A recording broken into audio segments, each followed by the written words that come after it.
Abdülkadir Bici.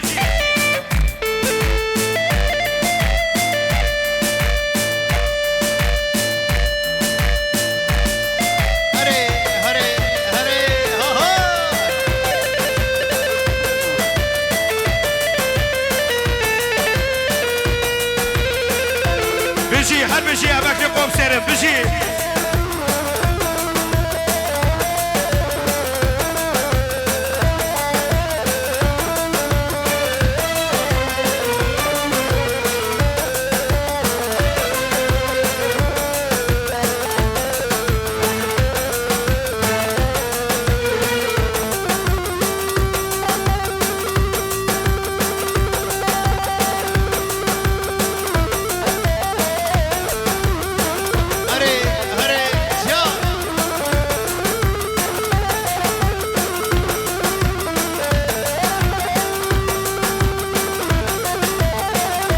Hocam hadi.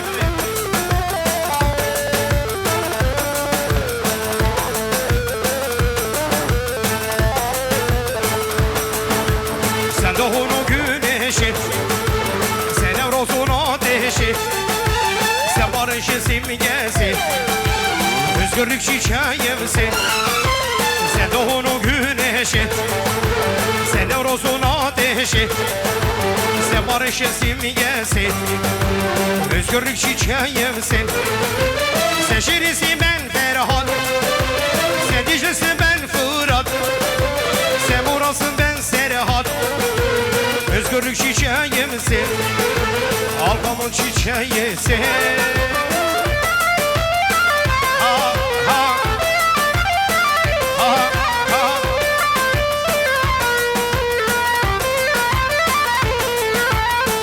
Hadi Kadir Bey.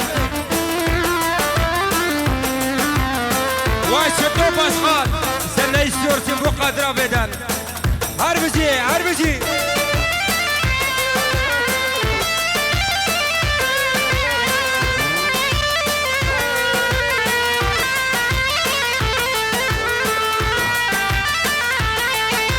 Sen Dersim'de Munsur'um, Diyarbakır'da Zuhur'um, sen bağlarda umudum, özgürlük çiçeğimsin.